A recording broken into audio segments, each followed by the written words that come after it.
Hello guys, দেখো আজকে না অনেক দিন পর ভিডিও আওয়াজ করছি। খবর হচ্ছে, খবর আওয়াজ হয়তো তোমরা শুনতে পাবে। তো আমাদের পুজোর ভিডিও একটা দিয়েছি, তো আরও অনেক ভিডিও পেন্ডিং করে আছে, আমি যেগুলো এডিট করতেও পারছি না, দিতেও পারছি না।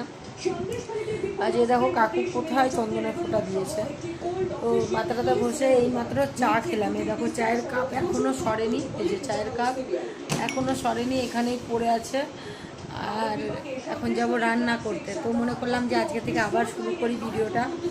তো এই তো চলো, আজকে রান্না হবে কলাইয়ের ডাল। অসহ্য গরম, মানে এখানে না গরমটা কেমন পড়ছে গাইস। ঠিক 12টা থেকে শুরু হচ্ছে গরম, আর বিকেল 4টা, 4:30, 5টা পর্যন্ত। তারপরে ঠান্ডা, আবার ওয়েদার এমন ঠান্ডা দিচ্ছে, রাত্রিবেলায় খুব ঠান্ডা লাগছে। কলকাতায় এরা কম্বল নিয়ে শুয়েছে। হ্যাঁ, তো এইরকম দিনটা এরকমভাবে পড়ছে। সকালবেলাও বেশ ঠান্ডাই থাকে, এখনও একটাই শুধু সিলিং ফ্যান চলছে, কোনো গরম নেই, ভালো লাগছে। কিন্তু দুপুরবেলা 12টার থেকে না না কোনো কিছুতে এনার্জি পাওয়া যাচ্ছে, না কোনো কিছু, না শুয়ে আরাম পাওয়া যাচ্ছে, না বসে আরাম পাওয়া যাচ্ছে, কোনো কিছুতে আরাম নেই এইরকম। তো তার জন্য আজকে মনে করলাম যে কলাইয়ের ডাল আর পটল পোস্ত, আর কি করব, একটু গন্ধ পাতা মানে গান্দাল পাতা নিয়ে আসি। তোমাদের কে কোন ভাষায় বলো জানি না, আমরা গন্ধ পাতাই বলি, মানে গান্দাল পাতা যেটাকে বলে কি, আমরা গন্ধ পাতাই বলি।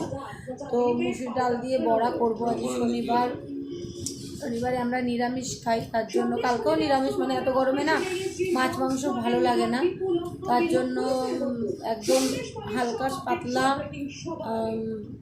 খাবার ঠিক আছে। তো পরশুদিন যেরকম রাত্রিবেলায় জল ঢেলে ভাত খেয়ে নিয়েছি সবাই। কালকেও টকের ডাল আর ইঁচড়ের তরকারি করেছিলাম, আর একটু বেগুন ভাজা করেছিলাম, ব্যাস। আজকেও তাই করব, বড়া করব, গন্ধ পাতার বড়া, আর কলাইয়ের ডাল, আলু আর পটল পোস্ত। আলু তো খাই না, তো পটল পোস্ত।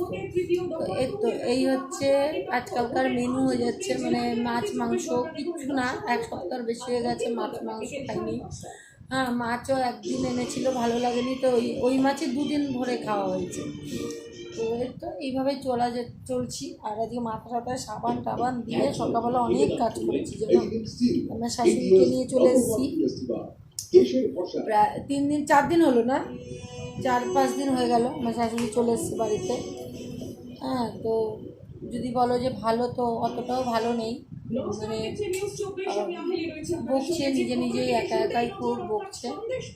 কী করবো আর, এত গরমের মধ্যে ওখানে রাখা, আর যেন পুরো মাথায় উকুনে ভর্তি চলে এসছে।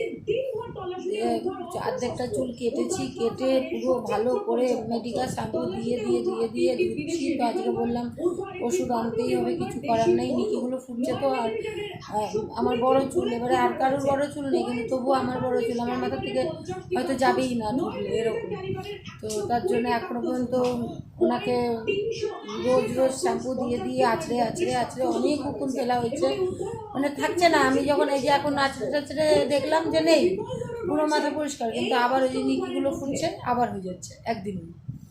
তো তার জন্য চলো আসছি একটু পরে।